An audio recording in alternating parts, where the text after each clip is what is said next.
राधे राधे दोस्तों, आज हम आपको भीष्म पितामह की कथा सुनाएंगे। भीष्म पितामह जिनको बाणों की सैया पर लेटना पड़ा था। भीष्म पितामह का सिर्फ एक ही अपराध था कि उन्होंने अधर्म का साथ दिया था। उन्होंने पांडवों को छोड़कर कौरवों को अपनाना स्वीकार किया था।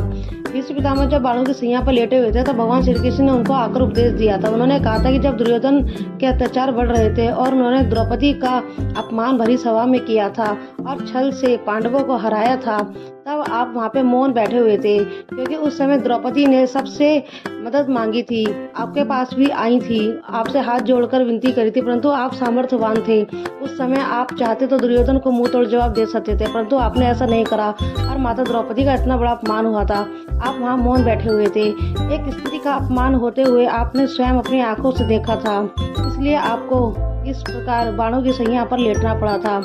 कहते हैं कि भविष्य में जो भी स्त्री का अपमान करेगा उसको ऐसे ही बाणों की सैया दी जाएगी, मिलेगी, क्योंकि वह उसके कर्म होंगे, वह अपने कर्मों को भोगेगा।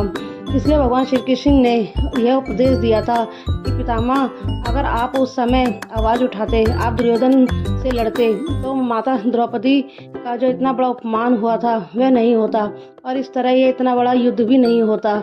और यह कहकर भगवान श्री कृष्ण पांडवों को सारा राज्य दिलवाया और उनको लेकर जब उन्होंने खूब सुख भोग लिए कई हजार वर्ष तक, तब वे स्वर्ग को लौट गए। राधे राधे।